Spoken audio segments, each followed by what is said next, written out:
اعوذ باللہ من الشیطان الرجیم بسم اللہ الرحمن الرحیم امن خلق السماوات والارض وانزل لكم من السماء ماء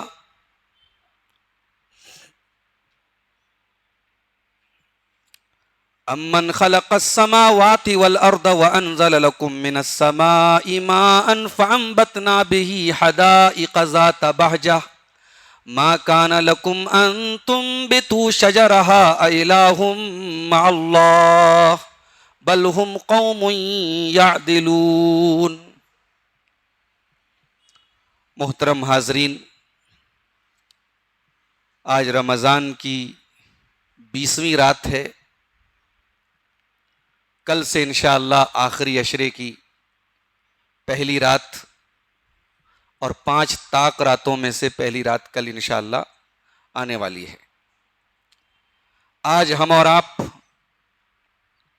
20ویں تراویح سے فارغ ہوئے ہیں اور آج کی ہماری جو گفتگو ہے وہ قرآن مجید کے 20ویں پارے کی کچھ آیتوں سے متعلق انشاءاللہ رہے گی۔ 20ویں پارے کی جو پہلی آیت ہے، اس آیت میں اللہ تعالیٰ نے ایک سوال کیا ہے، اور یہ سوال خاص طور سے مکہ کے مشرکین سے کیا گیا ہے۔ مکہ کے مشرکین کیا کرتے تھے کہ وہ اللہ تعالیٰ کو رب مانتے تھے،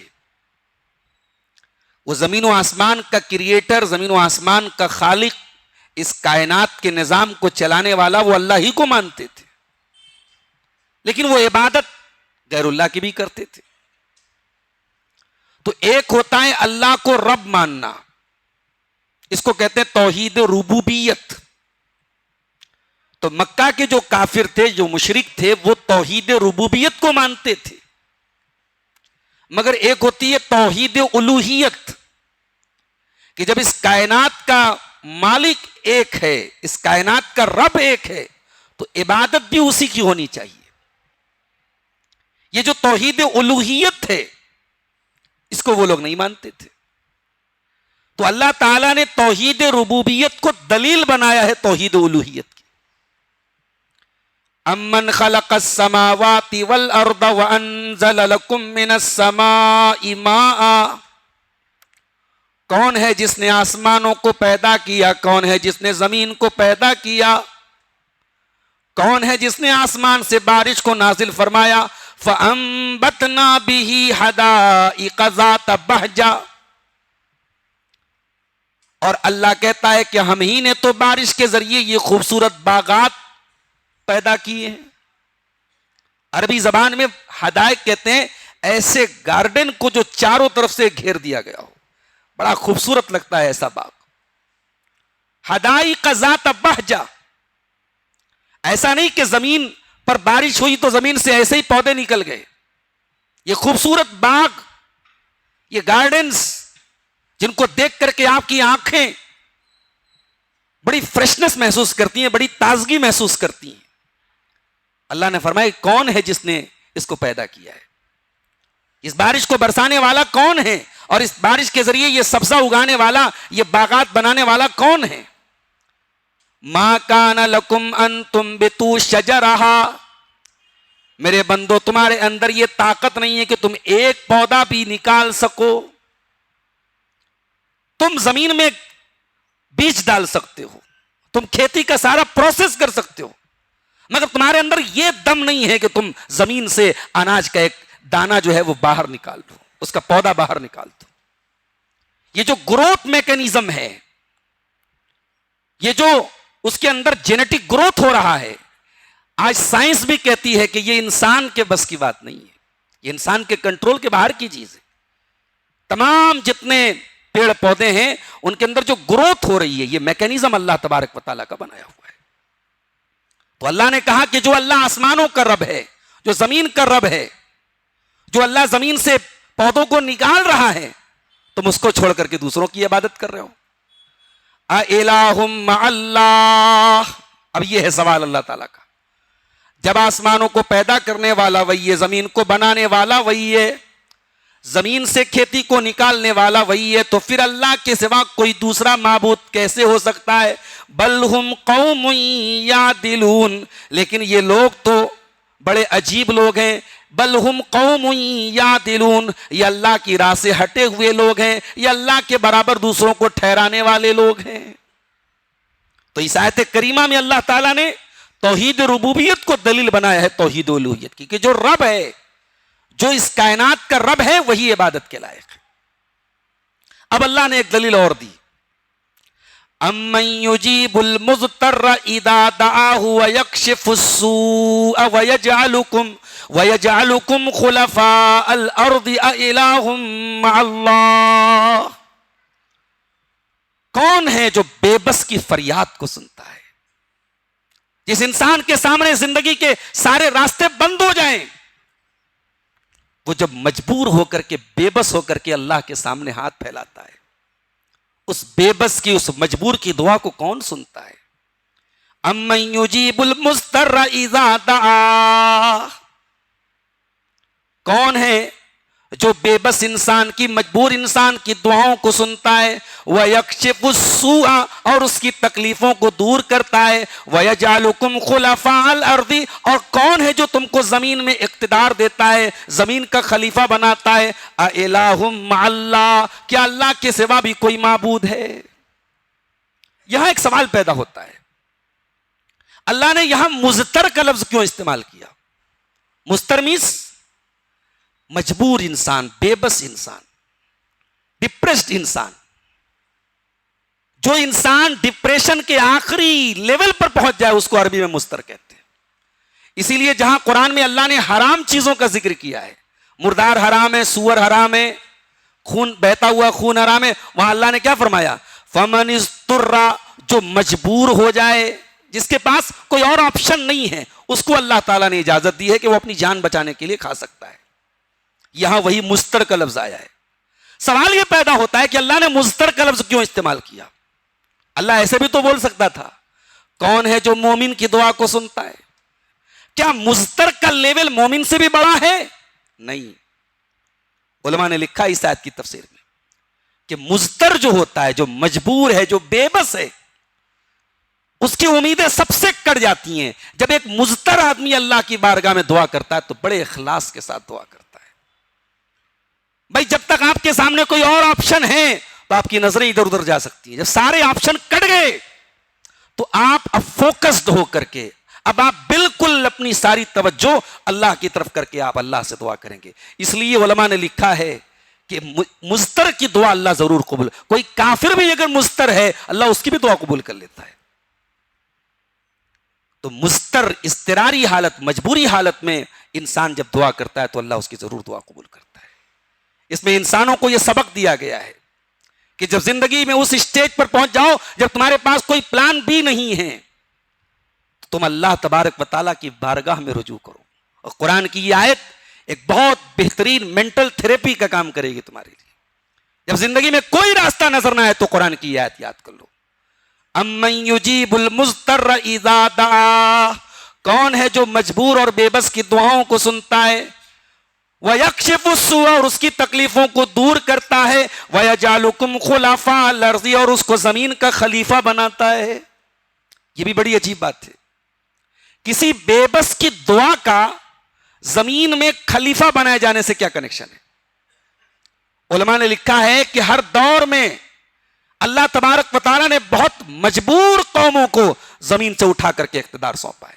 بنی اسرائیل ایک زمانے میں بہت انڈر گراؤنڈ ہو گئے تھے، بہت ڈاؤن ہو گئے تھے، بہت ذلیل ہو گئے تھے، پھر اللہ تعالیٰ نے ان کو اقتدار دیا تھا. صحابہ کرام مکہ چھوڑ کر کے مدینہ جانا پڑا. صحابہ کرام نے کون سی تکلیف اور ٹارچر نہیں سہا، پھر اللہ تعالیٰ نے ان کو اقتدار سونپا اور پورے عرب پر ان کی حکومت ہو گئی. تو یہ اللہ تعالیٰ کا ایک رول اور ایک اصول اور ایک قانون ہے ہر دور میں کہ بہت مجبور لوگوں کو اللہ تعالیٰ زمین سے اٹھاتا ہے اور اقتدار سونپتا ہے. اس کے بعد اگلی جو آیت ہمارے سامنے آتی ہے وہ حضرت موسیٰ علیہ السلام کا ایک واقعہ اللہ تعالیٰ نے بیان کیا. موسیٰ علیہ السلام پیدا ہوئے، فرعون کا آرڈر تھا کہ اگر کسی کے گھر میں بھی بچہ پیدا ہو تو اسے قتل کر دیا جائے. فرعون اپنے آپ کو رب کہتا تھا، مگر فرعون کے دربار کے کسی جادوگر نے، کسی کاہن نے کہا تھا کہ تیری حکومت میں ایک بچہ پیدا ہوگا جو آگے چل کر کے تیری بربادی کا سبب بنے گا۔ بس فرعون نے آرڈر دے دیا کہ بنی اسرائیل میں جتنے بچے پیدا ہوں سب کو قتل کر دیا جائے، لڑکیوں کو چھوڑ دیا جائے، لڑکوں کو قتل کر دیا جائے۔ اب اسی ماحول میں موسیٰ علیہ السلام پیدا ہوئے۔ اللہ تعالیٰ نے موسیٰ علیہ السلام کی ماں کے دل میں یہ بات ڈالی کہ اپنے بچے کو ایک صندوق میں رکھ کے تم پانی میں ڈال دو۔ ماں تو ماں ہوتی ہے، موسیٰ علیہ السلام کی ماں کو بچے کی جان کی بھی فکر ہے اور اللہ کا حکم بھی ہے۔ اب یہ عجیب و غریب حکم ہے کہ بچے کو پانی میں ڈالنے کا آرڈر دیا جا رہا ہے۔ بھائی بچے کو پانی میں ڈالا جا رہا ہے، کہاں جائے گا بچہ کیا معلوم؟ مگر موسیٰ کی ماں نے اللہ کے حکم پر عمل کیا اور صندوق میں رکھ کے موسیٰ علیہ السلام کو پانی میں ڈال دیا۔ اب وہاں پہ جو موسیٰ کی ماں کے دل کی کیفیت تھی وہ اللہ تعالیٰ نے بیان کیا، فرمایا وَأَصْبَحَ فُؤَادُ أُمِّ مُوسَىٰ فَارِغًا، موسیٰ کی ماں کا دل بالکل خالی ہو گیا۔ موسیٰ کی ماں کا دل بالکل بلینک ہو گیا، بالکل خالی ہو گیا۔ ان کے دل میں اپنے بچے کے علاوہ کوئی اور غم نہیں ہے، کوئی اور ٹینشن نہیں ہے، ایک ہی فکر ہے میرے بچے کا کیا ہوگا۔ ان کادت لتبدی بہ لولا اربطنا علی قلبها، اللہ فرماتا اگر ہم نے موسیٰ کی ماں کے کلیجے کو مضبوط نہ کیا ہوتا، ہم نے ان کے دل کو باندھا نہ ہوتا، ہم نے ان کے دل کو جوڑا نہ ہوتا، تو ہو سکتا ہے کہ موسیٰ کی ماں اس راز کو کھول دیتی اور بتا دیتی وہ میرا بچہ ہے۔ ہم نے ان کے دل کو باندھا لِتَكُونَ مِنَ الْمُؤْمِنِينَ، تاکہ وہ ایمان والیوں میں سے ہو جائیں۔ پتہ یہ چلا کہ زندگی میں کبھی کبھی بہت مشکل دور آتا ہے، بڑے بڑے ایمان والے اور بڑے مضبوط ایمان والے لوگ جو ہیں وہ بھی بڑے پریشان ہو جاتے ہیں۔ موسیٰ کی ماں کی وہی کیفیت تھی۔ موسیٰ کی ماں کا دل مان نہیں رہا تھا، مگر اللہ کا حکم تھا، بچے کو ڈال دیا پانی میں اور اپنی بیٹی سے کہا کہ قصی ہی، تو ذرا پیچھا کر اس کا۔ اللہ اکبر، بھائی پانی میں ہو اور بہن پانی کے کنارے کنارے چل رہی ہے کہ میرا بھائی کہاں جا رہا ہے۔ زندگی میں وہ دور بھی آتا ہے جب بھائی بہن بچپن میں ساتھ میں کھیلتے، پھر وہ دور بھی آتا ہے جب بہنیں اپنی شادی کے بعد اپنے سسرال چلی جاتی ہیں، اور وہ دور بھی آتا ہے جب بھائیوں کے پاس بہنوں کے لیے ٹائم نہیں ہوتا ہے۔ ایسے بھائیوں سے کہنا چاہوں گا، زندگی میں جیسے تمام رشتوں کے لیے جگہ اور وقت نکالتے ہو، اپنی بہنوں کے لیے بھی ضرور وقت نکالا کرو۔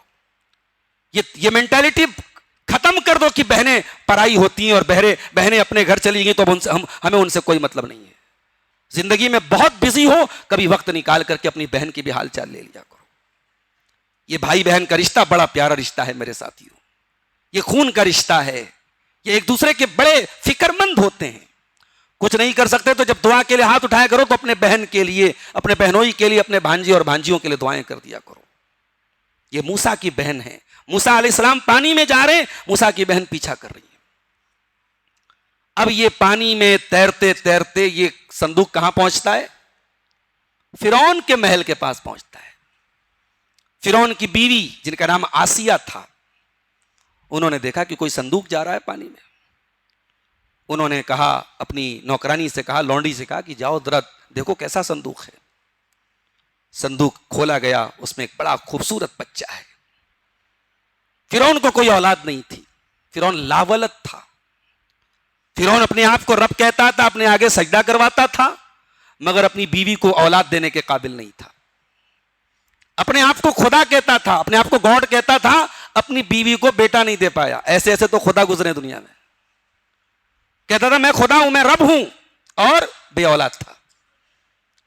یعنی اللہ تعالیٰ کے فیصلے کے آگے فرعون بھی مجبور تھا۔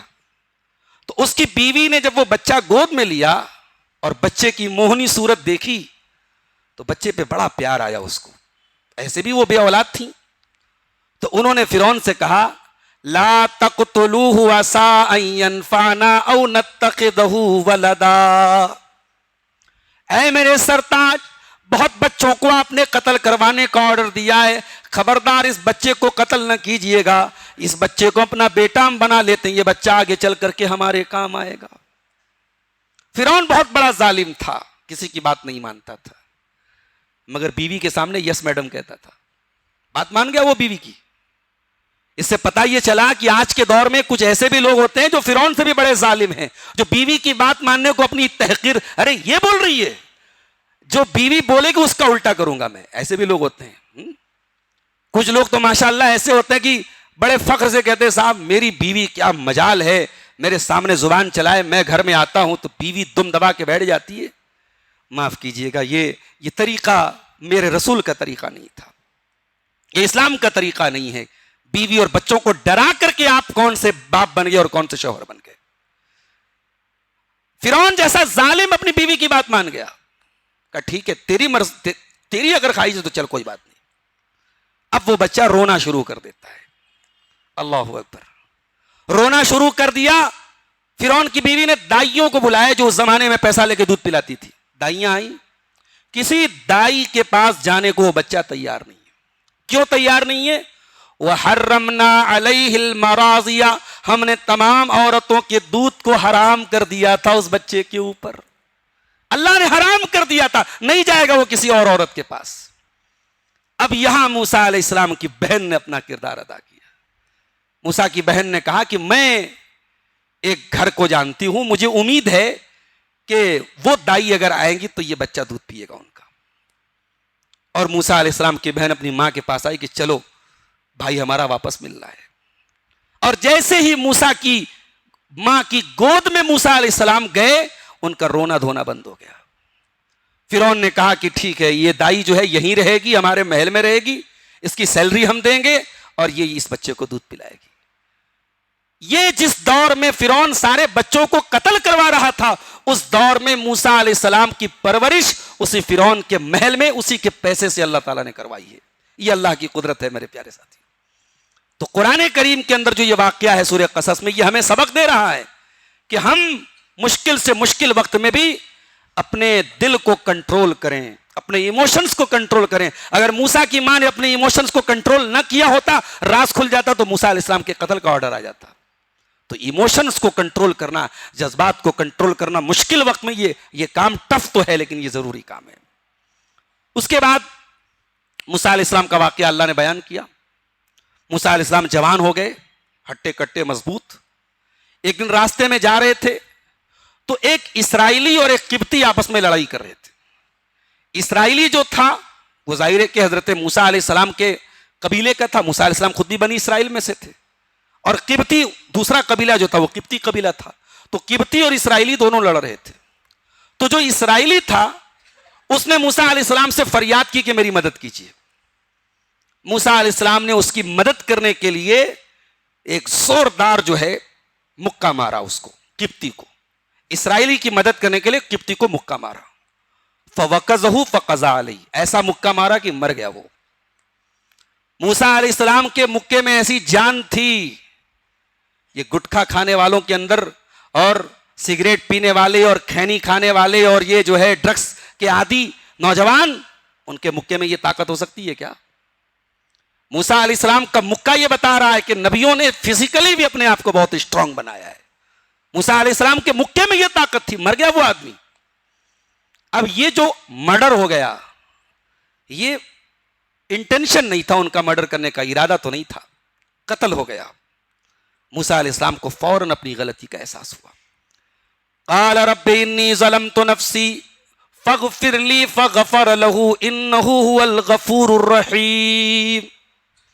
فوراً موسیٰ علیہ السلام نے اللہ کی بارگاہ میں توبہ کیا, اللہ میں نے اپنے نفس پر بہت بڑا ظلم کر دیا, اللہ میرا مقصد قتل کرنے کا نہیں تھا, مجھ سے غلطی ہو گئی, اے اللہ تو مجھ کو معاف کر دے. فغفر له, اللہ نے معاف کر دیا.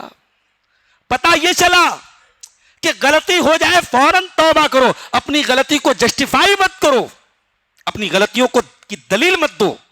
آج ہمارے نوجوانوں کا معاملہ کیا ہے, اگر کار سے ہم جا رہے ہیں اور ہماری کار سے کسی بائک کو ٹکر لگی تو صاحب ہم تو کار میں بیٹھے ہیں نا, وہ بائک والا لاکھ روپے کی اس کی بائک, ہماری 50 لاکھ کی کار ہے, تو ہم غلط ہے تب بھی ہم صحیح ہیں. یہ آج مینٹیلٹی ہے. روڈ پر جو طاقتور ہے وہ کبھی اپنے آپ کو غلط نہیں مانے گا. موسیٰ علیہ السلام کے واقعے نے یہ بتایا کہ اگر آپ کوئی روڈ پر کوئی کانفلکٹ ہو جائے, کوئی جھگڑا ہو جائے, آپ کی غلطی ہے آپ مان لیجئے. موسیٰ علیہ السلام نے فوراً مان لیا اور توبہ کا بھی ایک طریقہ ہم کو پتا چلا کہ توبہ کو ٹالنا نہیں چاہیے کہ کل توبہ کر لیں گے، پرسوں توبہ کر لیں گے، فوراً آن دا اسپاٹ غلطی ہوئی فوراً توبہ کی. حضرت موسیٰ علیہ السلام نے کہا کہ اے اللہ مجھے معاف کر دے، مجھ سے بہت بڑی غلطی ہوگی. اللہ نے معاف کر دیا. اب اس کے بعد اللہ نے تو معاف کر دیا، لیکن اب وہ مرڈر ہو گیا. بات پہنچتے پہنچتے فرعون کے دربار تک پہنچ گئی، اور فرعون کے دربار سے یہ آرڈر آیا کہ اس کو جس نے بھی قتل کیا ہے اس کو اس سے بدلہ لیا جائے گا، قصاص لیا جائے گا. اب موسیٰ علیہ السلام کو کسی نے آ کے بتایا کہ ارے آپ کے خلاف تو وہاں فیصلہ صادر ہو رہا ہے اور آپ کے سزائے موت کا آرڈر آپ کے لیے نکل رہا ہے. موسیٰ علیہ السلام بیچارے بھاگے، وہاں سے مصر سے بھاگے نکلے وہاں سے اپنی جان بچانے کے لیے، اور بھاگتے بھاگتے وہاں سے کئی 100 کلومیٹر دور ایک جگہ پہنچے جس جگہ کا نام تھا مدین. اب جب مدین پہنچے موسیٰ علیہ السلام تو وہاں ان کے ساتھ ایک اور واقعہ پیش آیا. وَلَمَّا وَرَدَ مَاءَ مَدْيَنَ وَجَدَ عَلَيْهِ أُمَّةً مِّنَ النَّاسِ يَسْقُونَ. جب حضرت موسیٰ علیہ السلام مدین پہنچے اور وہاں پر انہوں نے دیکھا کہ ایک کنویں کے پاس لوگوں کی بھیڑ لگی ہے، لوگ اپنے اپنے جانوروں کو پانی پلانے کے لیے کنویں کے پاس بھیڑ لگائے ہیں. وَوَجَدَ مِن دُونِهِمُ امْرَأَتَيْنِ تَذُودَانِ. اور موسیٰ علیہ السلام نے دیکھا کہ مردوں کی لائن لگی ہے اور 2 لڑکیاں کنارے کھڑی ہیں، وہ بھی اپنے جانوروں کو لے کے پہنچی ہیں، کنارے کھڑی ہیں. قَالَ مَا خَطْبُكُمَا. موسیٰ علیہ السلام نے پوچھا کہ اے لڑکیوں کیا بات ہے، تم لائن سے الگ سپریٹ ہو کے کیوں کھڑی ہو، تم الگ ہو کر کے کیوں کھڑی ہو؟ قَالَتَا لَا نَسْقِي حَتَّى يُصْدِرَ الرِّعَاءُ وَأَبُونَا شَيْخٌ كَبِيرٌ. دونوں لڑکیوں نے کہا کہ یہ جو مردوں کی لائن لگی ہے نا، ہم اس لائن میں لگ کر کے اپنے جانوروں کو پانی نہیں پلا سکتے. ہم انتظار کر رہے ہیں کہ مردوں کی لائن ختم ہو جائے تو پھر ہم جا کر کے پانی پلائیں گے، اور یہ کام ہمیں مجبوری میں کرنا پڑ رہا ہے. ہمارے گھر میں یہ کام کرنے والا کوئی ہے نہیں، ہمارا باپ بوڑھا ہے، بیمار ہے، بستر پڑا ہوا ہے، اس لیے ہمیں یہ کام کرنا پڑ رہا ہے. موسیٰ علیہ السلام نے دیکھا کہ دونوں لڑکیاں بیچاری پریشان ہیں اور کافی ویٹ کرنا پڑے گا ان کو، اور بیچاری وہ مجبوری میں یہ کام کرنا پڑ رہا ہے. فَسَقَا لَهُمَا. موسیٰ علیہ السلام آگے بڑھے، بھیڑ کو چیر کر کے آگے بڑھے، اے ہٹو چلو. اور پھر وہ کنویں پر ایک بڑا سا پتھر رکھا تھا، اس پتھر کو ہٹایا اور پانی کھینچا، اور ان جانوروں کو، جو ان عورتوں کے ساتھ جانور تھا لڑکیوں کے ساتھ، ان کو پانی پلایا، اور اس کے بعد وہ جانور ان کے حوالے کر دیا. لڑکیاں چلی گئی. فَسَقَا لَهُمَا. موسیٰ علیہ السلام نے دونوں کے جانوروں کو پانی پلا دیا. ثُمَّ تَوَلَّا إِلَى الظِّلِّ. پھر ایک پیڑ کے سائے کے نیچے آ کے موسیٰ علیہ السلام بیٹھ گئے اور اللہ سے دعا کرنے لگے. فَقَالَ رَبِّ إِنِّي لِمَا أَنزَلْتَ إِلَيَّ مِنْ خَيْرٍ فَقِيرٌ. اے اللہ میں تیرے خیر کا محتاج ہوں. اے اللہ بھوکا ہوں، پیاسا ہوں، نہ سر پہ چھت ہے، نہ کوئی ٹھکانہ ہے، نہ اس پردیس میں کوئی جاننے والا ہے. اے اللہ میں تجھ سے کوئی ایک چیز نہیں مانگ رہا ہوں، میں تو تجھ سے خیر مانگ رہا ہوں، بھلائی مانگ. رب انی لما انزلت الی من خیر فقیر. اے اللہ تو جو بھی بھلائی نازل کر دے میں اس کا محتاج ہوں. موسیٰ علیہ السلام مسافر تھے، بھوکے تھے، پیاسے تھے، اور بھاگ کر کے آئے تھے. اس کے باوجود انہوں نے جب دیکھا کہ دونوں لڑکیوں کی مدد کی ضرورت ہے تو فوراً مدد کی. پتہ یہ چلا کہ جہاں آپ کی ذات کے ذریعے دوسروں کو فائدہ پہنچ سکتا ہے، جہاں آپ دوسروں کی مدد کر سکتے ہیں، آپ یہ نہ دیکھیں کہ میں کس کنڈیشن میں ہوں، آپ مدد کر دیجئے. یہ انبیاء کی تعلیم ہے، یہ انبیاء کا اخلاق ہے. اور ادھر موسیٰ نے دعا کی ہے، اور ادھر دونوں لڑکیوں میں سے ایک لڑکی ان کے پاس چل کے آئی. فجاءت احداہما تمشی علی استحیاء. دونوں لڑکیوں میں سے ایک لڑکی شرما شرما کے چلتے ہوئے آئی اور کہنے لگی ان ابی یدعوک لیجزیک اجر ما سقیت لنا. میرے ابا جان آپ کو بلا رہے ہیں، وہ چاہتے ہیں کہ آپ نے ہمیں جو ہماری بکریوں کو جو پانی پلایا ہے، ہمارے ابا جان اس کی اجرت آپ کو دینا چاہتے ہیں. دونوں لڑکیوں نے جا کے کہا ہوگا اپنے باپ سے، تو باپ نے کہا بلا کے لاؤ اس کو. چنانچہ موسیٰ علیہ السلام گئے وہاں، اور اللہ تعالیٰ نے ان کی دعا ایسی قبول کی کہ مکان بھی مل گیا، نوکری بھی مل گئی، شادی بھی ہو گئی، داماد بن گئے وہ حضرت شعیب کے. وہ لڑکیاں شعیب کی لڑکیاں تھیں. اب یہ شعیب کون شعیب تھے؟ یہ وہ حضرت شعیب جو مدین کے نبی تھے وہ نہیں تھے، کیونکہ ان کا دور بہت دوسرا دور ہے، ان کا زمانہ دوسرا ہے. یہ کوئی دوسرے شعیب تھے، ان کا نام شعیب تھا اور یہ لڑکیاں ان کی تھیں. تو انہوں نے حضرت موسیٰ علیہ السلام کے اخلاق، ان کی پوری سٹوری سنی اور پھر ان کو آفر کیا کہ آپ ہمارے یہاں 8 سال کام کر لیجئے اور ہم آپ کو اپنا داماد بنا لیتے ہیں۔ چنانچہ حضرت موسیٰ علیہ السلام نے 8 سال تک وہاں کام کیا، گھر جمائی بنے رہے 8 سال تک، اور داماد بن گئے حضرت شعیب کے۔ تو دعا کی حضرت موسیٰ نے، کسی مجبور کی مدد کرنے کے بعد، خدمت خلق کرنے کے بعد، پبلک ویلفیئر کا کوئی کام کرنے کے بعد جب آپ اللہ سے دعا کریں گے تو آپ کی دعا قبول ہوگی۔ اچھا، جب موسیٰ علیہ السلام وہاں پہنچے تو لڑکیوں میں سے ایک لڑکی نے اپنے باپ سے کہا، قالت احداہما یا ابت استاجرہ ان خیر من استاجرت القوی الامین، اے ابا جان ان کو جاب پہ رکھ لیجئے، ان کو جاب پہ رکھ لیجئے، اس لیے کہ آپ سب سے بہترین آدمی جس کو جاب پہ رکھیں گے اس کے اندر 2 کوالٹی ہونی چاہیے، ایک وہ طاقتور ہو، ایک امانت دار ہو۔ آج کارپوریٹ کلچر میں کیا ہو رہا ہے؟ ڈگری دیکھی جا رہی ہے، ڈگری ہے، اسکلز ہیں، انٹیگریٹی نہیں ہے، آنیسٹی نہیں ہے، ایمانداری نہیں ہے۔ اگر ایک آدمی کے پاس بہت اسکلز ہے لیکن ایماندار نہیں، کمپنی کو برباد کر دے گا، کھا جائے گا، کمپنی کو، ادارے کو کھا جائے گا۔ اور اگر ایماندار ہے لیکن صلاحیت نہیں ہے، ٹیلنٹ نہیں ہے، تب بھی کمپنی ڈوب جائے گی۔ تو ایچ آر سیکشن میں بھرتی جہاں ہوتی ہے لوگوں کو، جہاں ریکروٹمنٹ کیا جاتا ہے، ریکروٹمنٹ، وہاں پہ یہ 2 چیزیں قرآن کریم ہمیں بتا رہا ہے کہ یہ 2 چیزیں ہونی چاہیے، اسکلز بھی ہونے چاہیے اور امانت داری اور ایمانداری بھی ہونی چاہیے۔ اس لڑکی کی زبان سے یہ جملہ اللہ تعالیٰ بیان کر رہا ہے کہ لڑکی نے اپنے باپ سے کہا کہ سب سے بہترین آدمی جس کو آپ جاب پہ رکھیں گے اس کے اندر یہ 2 چیزیں ہونی چاہیے، ایک تو یہ کہ وہ طاقتور ہو اور دوسرے یہ کہ وہ امانت دار ہو، جو کام سونپا جا رہا ہے اس کام کا ٹیلنٹ ہو اور امانت دار ہو۔ اب یہاں ایک سوال پیدا ہوتا ہے، لڑکی کو پتا کیسے چلا کہ موسیٰ علیہ السلام طاقتور اور امانت دار ہیں؟ عبداللہ ابن عباس کہتے ہیں کہ موسیٰ علیہ السلام نے جب وہ کنویں کا پتھر ہٹایا تو ان کی فزیکل جو اسٹرینتھ تھی، جو جسمانی طاقت تھی، لڑکی نے اس سے اندازہ لگا لی طاقتور آدمی ہے۔ اور جب لڑکی آ کے بولی کہ میں چلیے میرے ابا آپ کو بلا رہے ہیں، تو موسیٰ علیہ السلام نے کہا کہ تم میرے پیچھے چلو، مجھے راستہ بتاؤ لیکن میرے پیچھے چلو، میرے آگے تم مت چلو۔ ایک لڑکی کے پیچھے پیچھے چلنا، حضرت موسیٰ علیہ السلام نے اس کو بھی شرم و حیا کے خلاف سمجھا، کہا کہ نہیں یہ عورت ہے، لڑکی ہے، کہا تم میرے پیچھے چلو، تم راستہ بتاؤ، میں دائیں بائیں کر لوں گا۔ اس سے لڑکی نے اندازہ لگایا کہ یہ بغیرت آدمی نہیں ہے، یہ جو ہے یہ کسی لڑکی، کسی عورت، کسی مجبور عورت کو دیکھ کر کے لائن مارنے والا آدمی نہیں ہے، یہ بہت ایماندار آدمی ہے، یہ کردار اور کریکٹر کا صاف آدمی ہے۔ تو کہا کہ ابا جان ان کو تو آپ مزدوری پہ رکھ لیجئے۔ پتہ یہ چلا کہ اگر آپ اپنی کمپنی میں کسی کو ملازم رکھے تو یہ 2 چیزیں ضرور دیکھیں کہ اسکلز ہے کہ نہیں، اور اسکلز کے ساتھ ساتھ اس کے اندر انٹیگریٹی ہے کہ نہیں، امانت داری ہے کہ نہیں ہے۔ اچھا، اس سے ایک نقطہ یہ بھی ملا کہ اگر آپ سے کوئی سفارش کر رہا ہے کہ بھئی فلاں کو نوکری پہ رکھ لیجئے، تو سفارش کی جا سکتی ہے۔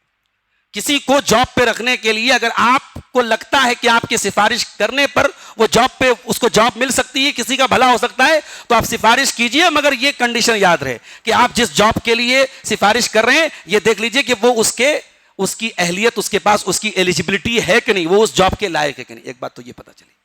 اچھا، لڑکی نے باپ کو رائے دی اور باپ نے مان لیا۔ ہمارے یہاں تو صاحب بعض گھروں میں لڑکیاں باپ سے بات کرنے سے بھی ڈرتی ہیں، کتراتی ہیں۔ لڑکیوں کا بولنا جرم مانا جاتا ہے، عورت کا بولنا جرم مانا جاتا ہے۔ ایک نبی کا ریکروٹمنٹ اور ان کی جاب لگ رہی ہے ایک لڑکی کے کہنے پر۔ یہ واقعہ بتا رہا ہے کہ اسلام میں اگر لڑکی اور عورت بھی کوئی رائے دے رہی ہے اور رائے اچھی ہے، رائے مضبوط ہے، تو اس رائے پر عمل کیا جائے گا۔ حضرت موسیٰ علیہ السلام جو بعد میں ان کی بیوی بھی بن گئی، وہ عورت، ان کی رائے کو ان کے باپ نے تسلیم کیا۔ اس کے بعد اللہ تعالیٰ نے اپنے نبی سے فرمایا، فَإِن لَّمْ يَسْتَجِيبُوا لَكَ فَاعْلَمْ أَنَّمَا يَتَّبِعُونَ أَهْوَاءَهُمْ۔ اے نبی، اگر یہ لوگ آپ کی بات نہیں مانتے تو آپ یاد رکھیے کہ یہ لوگ اپنی خواہشات کی پیروی کر رہے ہیں۔ کوئی اگر شریعت کو نہیں مان رہا ہے، اللہ کے دین کو نہیں مان رہا ہے، تو سیدھی سی بات یہ ہے کہ وہ یہ نہ سمجھے وہ فری ہو گیا۔ آج لوگ کیا سمجھتے ہیں؟ صاحب ہم لبرل ہیں، ہم کسی مذہب کو نہیں مانتے، ہم اللہ کو نہیں مانتے۔ ارے تو لبرل نہیں ہے، تو لبرل اپنے آپ کو کہہ رہا ہے، آزاد اپنے آپ کو کہہ رہا ہے، تو آزاد نہیں ہے، تو نفس کا غلام ہے، تو اپنی شہوت کا غلام ہے۔ جب انسان خدا کو چھوڑے گا تو ہوا کو اپنا لے گا. دو ہی راستے ہوتے ہیں, یا تو اللہ تعالیٰ کی شریعت ہوتی ہے جس کو ہدا کہتے ہیں, یا پھر انسان کی خواہشات کا راستہ ہو جس کو ہوا کہتے ہیں. اللہ نے فرمایا کہ اے نبی اگر یہ لوگ آپ کی بات نہیں مان رہے ہیں تو سیدھی سی بات ہے یہ لوگ اپنی خواہشات کی پیروی کر رہے ہیں. پتہ یہ چلا کہ جب آپ حق کا راستہ چھوڑیں گے, جب قرآن و حدیث کا راستہ چھوڑیں گے, تو پھر سیکنڈ آپشن کیا ہے؟ آپ خواہشات کی پیروی کریں گے. اس کے بعد اللہ تعالیٰ نے اپنے نبی کو ایک تنبیہ کی. نبی اپنے چچا ابو طالب سے بہت محبت کرتے تھے. ابو طالب کے انتقال کا ٹائم آیا, اللہ کے رسول گئے, کہا چچا جان کلمہ پڑھ لیجیے. بخاری کی روایت ہے, اے چچا جان کلمہ پڑھ لیجیے, لا الہ الا اللہ پڑھ لیجیے, میں اللہ تعالیٰ کے ذریعے, اللہ تعالیٰ کے یہاں اس کلمے کے ذریعے آپ کے لیے حجت کروں گا, بحث کروں گا. ابو طالب کے پاس ابو جہل بھی بیٹھا تھا, عبداللہ بن امیہ بھی بیٹھا تھا. اللہ کے نبی پریشر ڈال رہے تھے کلمہ پڑھنے کے لیے, اور وہ دونوں پریشر ڈال رہے تھے, خبردار اترغبوا عن ملت عبد المطلب, اے ابو طالب خبردار اپنے باپ دادا کا طریقہ نہ چھوڑنا, خبردار عبد المطلب کا طریقہ نہ چھوڑنا. بخاری کی روایت ہے ابو طالب نے کلمہ نہیں پڑھا. آخری جملہ جو ابو طالب کی زبان سے نکلا وہ کیا کہہ کے دنیا سے گئے؟ علی ملت عبد المطلب, میں اپنے باپ عبد المطلب کے مذہب پہ دنیا سے جا رہا ہوں. اسلام نہیں قبول کیا انہوں نے. نبی کو بہت تکلیف ہوئی. نبی محبت کرتے تھے. آپ جس سے محبت کرتے ہیں اس کی ہدایت کی بھی خواہش آپ کے دل میں ہونی چاہیے. اللہ کے نبی اپنے چچا سے بہت محبت کرتے تھے. چچا نے بڑی مشکلوں میں ساتھ دیا تھا نبی کا, اور وہ چچا آج بغیر توحید کی دنیا سے چلے گئے. اللہ کے نبی کو بڑی تکلیف ہوئی. اللہ سے اپنے چچا کی مغفرت کی دعا کرنے لگے. اللہ نے اعلان کر دیا انک لا تہدی من احببت ولکن اللہ یہدی من یشاء. اے میرے نبی آپ جس کو چاہے اس کو ہدایت نہیں دے سکتے, اللہ جس کو چاہتا ہے اس کو ہدایت دے سکتا ہے. دیکھیے ہدایت کی دو قسمیں ہوتی ہیں, ایک ہدایت دلالت ہوتی ہے, ایک ہدایت توفیق ہوتی ہے. ایک ہوتا ہے کہ آپ کسی کو راستہ دکھا دیں, تو یہ کام تو نبیوں نے کیا ہے, یہ کام اللہ کے رسول نے بھی کیا ہے, اور یہ کام علماء بھی کر رہے ہیں آج کے دور میں. ہدایت دلالت ہمارے کنٹرول میں ہے, ہم راستہ دکھا سکتے ہیں. ہدایت توفیق ہمارے کنٹرول میں نہیں. سامنے والا سچائی کو قبول کر لے, اس کے دل میں سچائی اتر جائے, حق اتر جائے, یہ اس کا کنفرمیشن ہمارے پاس نہیں ہے. اللہ نے فرمایا کہ اے نبی آپ جس کو چاہیں اس کو ہدایت نہیں دے سکتے. کہ ہدایت کا معیار اللہ تعالیٰ کی محبت نہیں ہے. بھائی آپ کسی سے محبت کرتے ہیں, آپ کی محبت کی بنیاد پر وہ ہدایت اور کامیابی پالے, یہ ضروری نہیں ہے. اللہ تعالیٰ کے یہاں کامیابی اللہ کی توفیق سے جس کو ہدایت ملتی ہے وہ ہدایت پاتا ہے. کسی کے چاہنے سے, رسول کے چاہنے سے بھی ابو طالب کلمہ نہیں پڑھ پائے اور ہدایت انہوں نے قبول نہیں کی. آج کوئی دائی ہے, کوئی خطیب ہے, کوئی تقریر کر رہا ہے, اگر اس کی باتوں کا اثر لوگ نہیں لے رہے ہیں, اس کی باتوں کو قبول نہیں کریں, تو وہ ڈپریشن کا شکار نہ ہو, وہ مایوس نہ ہو, وہ برن آؤٹ کا شکار نہ ہو, وہ صبر سے کام لے. اس کا کام راستہ دکھانا ہے. اللہ تعالیٰ ہدایت کی توفیق اللہ کے ہاتھ میں, اللہ جس کو چاہتا ہے اس کو ہدایت دیتا ہے. اس کے بعد اللہ نے قارون کا ذکر کیا. قارون کون تھا؟ قارون بہت پیسے والا آدمی تھا. یہ موسیٰ علیہ السلام کی قوم میں سے تھا, بنی اسرائیل میں سے تھا, اور بہت پیسے والا آدمی تھا. کتنا پیسے والا آدمی تھا؟ ان قارون من قوم موسیٰ فبغى علیہم. قارون موسیٰ علیہ السلام کی قوم میں سے تھا اور وہ اپنے لوگوں پر ظلم کیا کرتا تھا. وَآتَيْنَاهُ مِنَ الْكُنُوزِ مَا إِنَّ مَفَاتِحَهُ لَتَنُوءُ بِالْعُصْبَةِ أُولِي الْقُوَّةِ. ہم نے اتنا خزانہ اس کو دیا تھا, اس کے خزانوں کی چابیوں کو بڑے بڑے پہلوان بڑی مشکل سے اٹھاتے تھے. اتنے خزانے تھے اس کے پاس. اس کے خزانوں کی تجوریوں کی جو چابیاں تھی وہ چابیاں بڑے بڑے پہلوانوں کی جماعت اٹھاتی تھی. اتنا خزانہ تھا اس کے پاس. تو قارون جو تھا بہت پیسے والا تھا. اب قارون کے قوم میں جو ایمان والے لوگ تھے ان لوگوں نے اسے کچھ نصیحت کی, اور یہ جو نصیحت کی ہے یہ اسلام جو آج ورک لائف بیلنس جو اسلام جس کی تعلیم دیتا ہے کہ بھئی آپ زندگی میں پیسہ کما رہے ہیں تو آپ کی سوچ کیا ہونی چاہیے. یہ جو آج کل ہسل کلچر چل رہا ہے کہ اتنا پیسہ کماؤ کہ صحت برباد ہو جائے, بچے برباد ہو جائیں, بیوی پر کو توجہ مت, بس صرف پیسہ کمانا ہے, یہ ہسل کلچر جو چلا ہے قرآن کریم اس کی نفی کر رہا ہے. اور قرآن کریم بتا رہا ہے کہ پیسہ کمانے کی لمٹ کیا ہونی چاہیے اور پیسہ کمانے کا مقصد کیا ہونا چاہیے. اللہ نے فرمایا کہ قارون کی قوم میں جو نیک لوگ تھے انہوں نے اس کو نصیحت کی. کیا نصیحت کی؟ لا تفرح، اے قارون تو غرور نہ کر، تو اترا مت. ان اللہ لا یحب الفرحین، اللہ تعالیٰ اترانے والوں کو پسند نہیں کرتا ہے. یہ پہلی نصیحت کی. اگر آپ کے پاس دولت ہے تو دولت کی بنیاد پر غرور مت کیجیے، اللہ کو غرور پسند نہیں ہے. دوسری نصیحت، وَابْتَغِ فِي مَا آتَاكَ اللَّهُ الدَّارَ الْآخِرَةَ، اور اے قارون اللہ نے تجھ کو جو دولت دی ہے اس کے ذریعے تو آخرت کی تیاری کر. یہ ہے اسلام کی تعلیم. دولت کا اصل مقصد کیا ہے؟ الٹیمیٹ گول کیا ہونا چاہیے آپ کا؟ آخرت کی تیاری. صرف دنیا بنانے میں لگے ہو، آخرت کی کوئی فکر نہیں ہے. بچوں کا فیوچر بن جائے، اولاد کا فیوچر بن جائے، زمینیں بن جائے، ساری توجہ یہ 60-70 سال کی زندگی کے لیے. اور جو پرماننٹ لائف ہے، جو فار ایور لائف ہے، جو ہمیشہ کی زندگی، اس کے لیے کوئی تیاری نہیں. الٹیمیٹ گول آپ کا کیا ہونا چاہیے؟ قرآن کہہ رہا ہے وَابْتَغِ فِي مَا آتَاكَ اللَّهُ الدَّارَ الْآخِرَةَ، اے قارون تو اپنی دولت کے ذریعے آخرت کی تیاری کر. وَلَا تَنْسَ نَصِيبَكَ مِنَ الدُّنْيَا، اور اے قارون آخرت کی تیاری کا مطلب یہ نہیں کہ تو دنیا کو بھول جا، بیوی کو بھول جا، بچوں کو بھول جا، ماں کو بھول جا، باپ کو بھول جا. وَلَا تَنْسَ نَصِيبَكَ مِنَ الدُّنْيَا، دنیا میں جو تیرا حق ہے اس کو تو مت بھول. یعنی قرآن یہ کہہ رہا ہے کہ پرائمری مقصد آپ کا آخرت کی تیاری ہونا چاہیے، اور سیکنڈری نمبر پہ آپ اپنی دنیا کو بھی، اس کے بھی حقوق ادا کیجیے. ہم نے کیا کیا؟ ہمارے لیے آخرت سیکنڈری ہو گئی، ہمارا پرائمری مقصد دنیا ہو گئی. اور یہی وہ شکایت ہے جو اللہ تعالیٰ سورہ اعلیٰ میں کرتا ہے. جمعہ کی نماز میں ہم بار بار اللہ کی شکایت کو سنتے ہیں. بل تؤثرون الحیات الدنیا والآخرۃ خیر وابقی، میرے بندو تم دنیا کی زندگی کو پرائیورٹی دیتے ہو، تم دنیا کی زندگی کو پریفرنس دیتے ہو، جبکہ آخرت کی زندگی زیادہ بہتر اور زیادہ باقی رہنے والی ہے. تمہاری ساری توجہ دنیا پر رہتی ہے، تم آخرت کے بارے میں کیوں نہیں سوچتے؟ تو قارون کی قوم کے لوگوں نے کہا کہ اے قارون تو آخرت کی تیاری کر، دنیا میں جو تیرا حصہ ہے، حق ہے، اس کو مت بھول. اور چوتھی نصیحت، وَأَحْسِن كَمَا أَحْسَنَ اللَّهُ إِلَيْكَ، احسان کر لوگوں کے ساتھ. دولت ملی ہے تو احسان کر، اللہ نے تیرے ساتھ احسان کیا ہے. دنیا میں کروڑوں لوگ ہیں جن کو کھانا نصیب نہیں ہوتا. تیرے گھر میں طرح طرح کے پرندوں کا گوشت بن رہا ہے، طرح طرح کے جنگلی جانوروں کا گوشت بن رہا ہے.